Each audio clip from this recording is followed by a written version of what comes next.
please, for the love of God, do not watch this till you've watched Vinland Saga, please. This video is not worth spoiling you of this amazing show, okay? This is your warning. I'm going to be covering seasons 1 and 2 all at once. So stop now if you haven't watched it yet.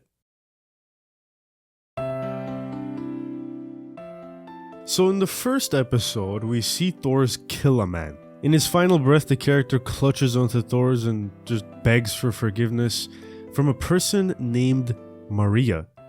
Maria could be his wife, his sister, doesn't matter. Whoever they are, clearly it's a loved one. This man's entire arc that lasted 2 seconds?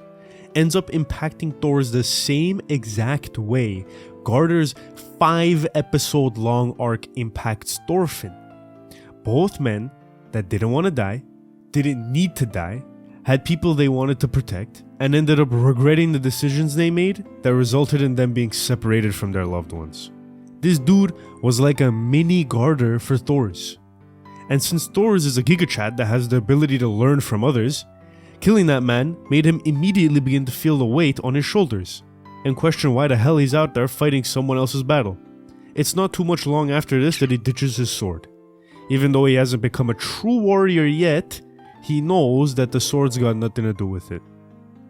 The name of the first episode is Somewhere Not Here. This phrase and one similar to it appear in the show non-stop. And as we get to them, I'll point them out. Its importance, it can't be understated. I'd even argue that it's more important than the show's most iconic phrase, I have no enemies. Just keep it in mind for now.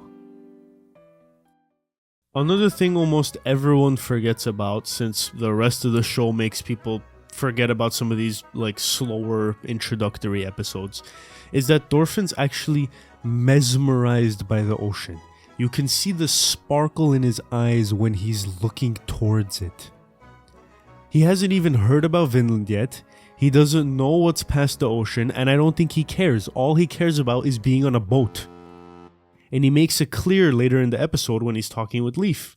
Since Thorfinn is based off of a real person who ended up traveling to Vinland, highlighting his true calling like this and foreshadowing the events that occurred decades from this point is beautiful. Love it. Also, I just have to say, did literally anyone remember Ari being in this scene? So apparently he's heard the Vinland story, I guess? Is this log here just blocking us from moving our eyes slightly to the left? This can't just be me.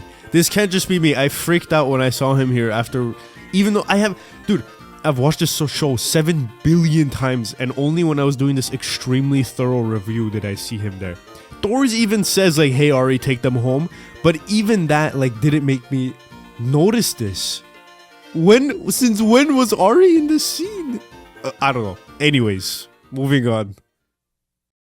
Here we get to what the show does best. Its incredible transitions between two seemingly unrelated events that are in fact very related. Leif is telling Thorfinn about how he lost many of his companions while fleeing Norway due to an oppressive king. As the show cuts to a slave that's freeing from Halfdan and his oppressive ways. Who knows, maybe that slave could have also lost his companions. Maybe he ran away with a group of people. Who knows? But both individuals decided to run from their respective situations. Both decided that it's better to be elsewhere than where they were. So next up, Dracula shows up and claims that controlling and chaining people down is the only way to make a society that's half decent. And hey, who does that remind us of in season 2? That's right, this guy. Halfdan's treatment of others is analogous to Canut's treatment of others after he becomes king. Canute found his men plundering and said, "Mods, behead these men." Halfdan sees his guard acting up and he says, "Your face, gone." So in episode 1, we're already getting Vampire Canute sneak peek. And hey, would you look at that, another incredibly familiar sight. Just replace Thors with his son and Dracula with Canute. Essentially, the exact same scene takes place at the end of season 2. One man in favor of control and fear, and another in favor of compassion. This debate is over a slave, while the other one's over war, but both are two of the most important areas of conflict in this show. I could talk about the scene a ton in particular, but the relationship between these two scenes is my kind of major takeaway. The episode ends with Thorfinn asking Thors, "Where does everyone who wants to run away from here go?" It's a question that Thorfinn will have to wait 2 decades to finally answer, but we, the audience, believe it or not, already got the answer. We just didn't notice. It was right there at the start of the episode, somewhere not here. The most important theme of the show. If there's a conflict that can't be resolved, and your back isn't up against the wall, then simply leave. Do not participate in the conflict. Do anything you can to avoid it. Whether it's as easy as logging off of Twitter.com or packing all your belongings and fleeing a country. Of course, it won't be easy. Leif told Thorfinn as much. Everyone he knew died as they fled, but that was the risk that they took. It's incredible how the message of the entire show can be condensed into just the first episode. Damn. In episode 2, we see Thors trying to repair a cooking bowl for like a fire pit. He doesn't do so well, but he's making an effort. Initially, the scene seems a bit random, but after rewatching the show, I realized that this is him taking steps to learn things that don't involve battle. After Thorfinn gets over hating Askeladd, he realizes that he's empty. He realizes that he doesn't know how to repair a roof, or farm wheat, or do anything that doesn't involve conflict. Over time, as he's reborn, he makes an effort to learn all of these things in order to create a place for others that's worth living in. So here we're seeing Thors do the same. That's really cool. In episode 4, Thors sacrifices himself to save everyone on the boat. After watching both seasons, I feel like we should maybe have a bit of a grasp on what a true warrior is. So now I ask you this. Did Thors die a true warrior? Thors didn't consider himself to be a complete true warrior, as we see here when he says, "I must rely on a sword because I am not yet a master." But that doesn't necessarily mean he wasn't a true warrior. Maybe he's just being harsh on himself. So what do you think? Take a moment to come up with your answer, but before I give mine, let's jump all the way to Season 1 Episode 18 and Season 2 Episode 18. Wow, both 18, that's interesting. Both of these episodes are fundamental in establishing the definition of a true warrior. In Season 1, Episode 18, there's a moment where an intense battle comes to a standstill, where the shouting and cheering of hundreds of men is drowned out by a single question. 本当の戦士ってなんだ? Every time I watch this scene, I get goosebumps. Right after that, one of the most beautiful transitions I've ever seen takes place. 愛とは何かだと。 To be a true warrior is to be able to love. But not just be able to love, you have to demonstrate that in your day-to-day as well. Put your beliefs to action. So now, what does this show define love to be? The priest points at a dead man. He says, now that that man is dead, he'll never hate others or steal anymore. He'll give himself generously to those who need it. And he won't speak a single word in complaint as he does it. Canute then asks the priest what he considers is the feeling parents feel towards their children, or when a husband and wife care for each other. The priest responds with his infamous line, "It's discrimination." This word hits us like a truck, because nowadays discrimination is typically a word associated with racism or sexism.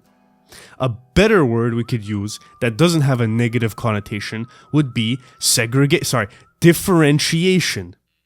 The act of distinguishing things from one another. The priest defines love as a feeling that does not change based on who is on the receiving end. The snow, the sky, the sun, the wind, the fog, the mountains.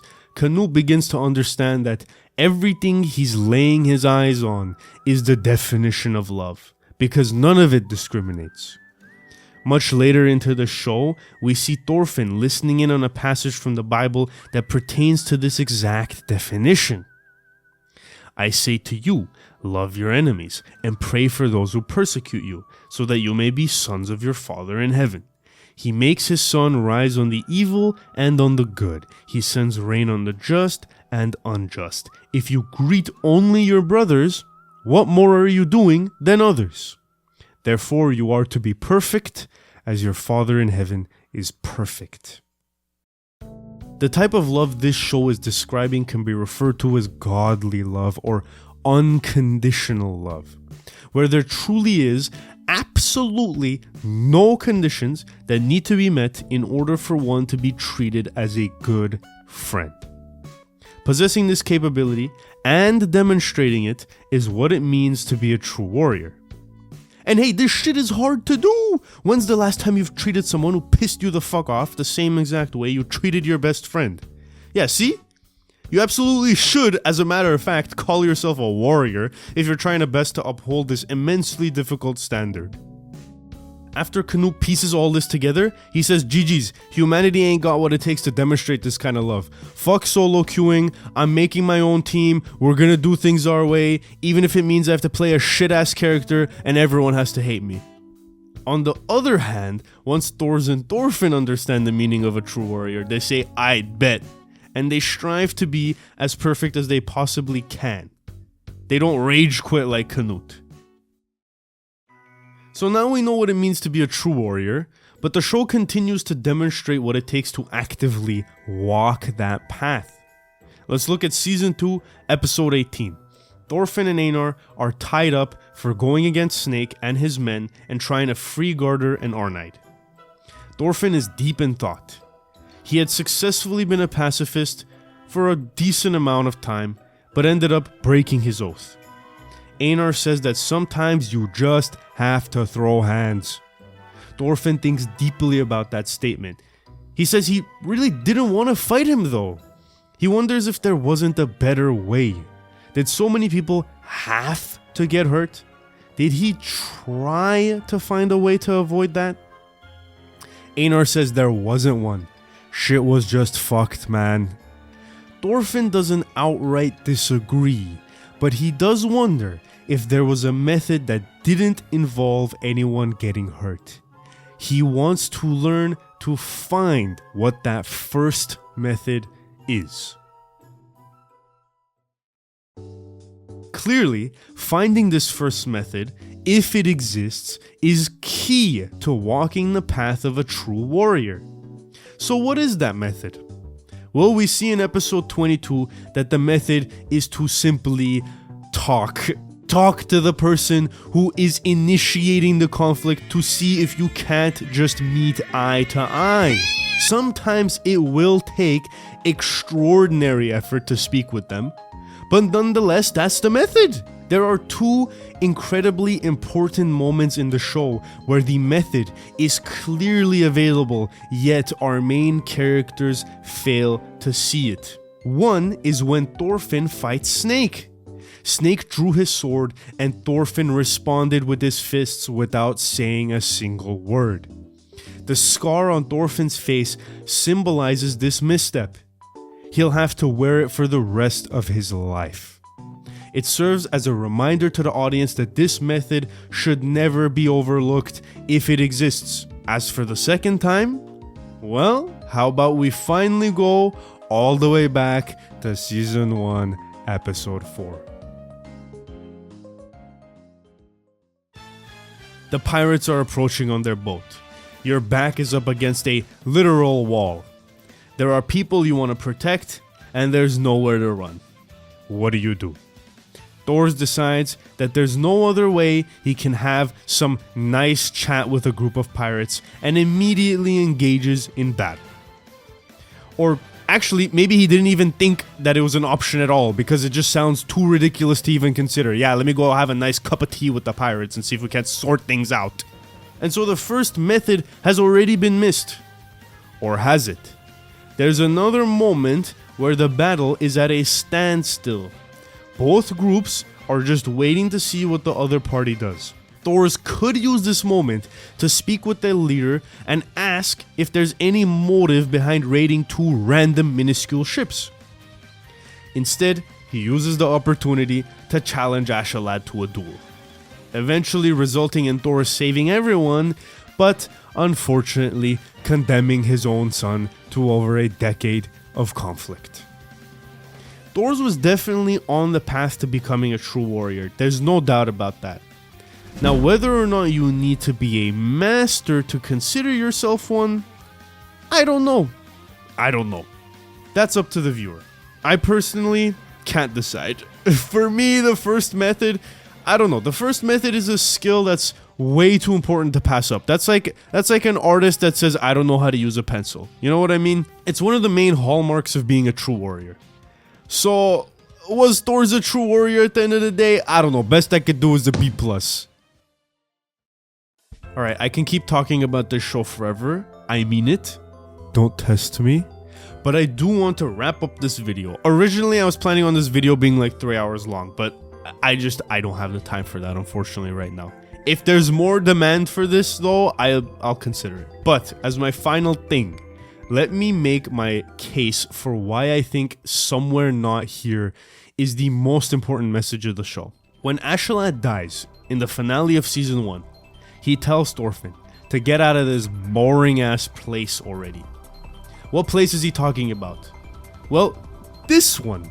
The place he constantly finds himself stuck in. Endless conflict. At the end of season 2, Thorfinn successfully employs this first method. After an immense struggle, he speaks with Canute. The negotiation goes nowhere. Canute has played the game of chess in his mind, and he believes that without a doubt, Thorfinn will resort to doing the only thing he can do to end this conflict and have things go his way, which is to try to kill Canute. He sees no other option. No other way out of this conflict exists. Canute thinks he has won. And then, Thorfinn fades in. After 15 years, his ult is finally off cooldown. He proceeds to use the strongest move in the game. Aight, I'ma head out. Canute's 3000 IQ brain cannot process this brilliant move. Canute says, "Where you going, man?" Thorfinn goes, "Somewhere not here." This is it right here, man. After you've done the method, after you've tried being a true warrior, after you've tried everything, if your back isn't up against the wall, pack your shit and leave, homie. There's no need to be a macho man. No one wants to be defeated. It doesn't matter who's wrong or right. Listen to Michael. Get your ass up and beat it. Leave a comment. Don't subscribe.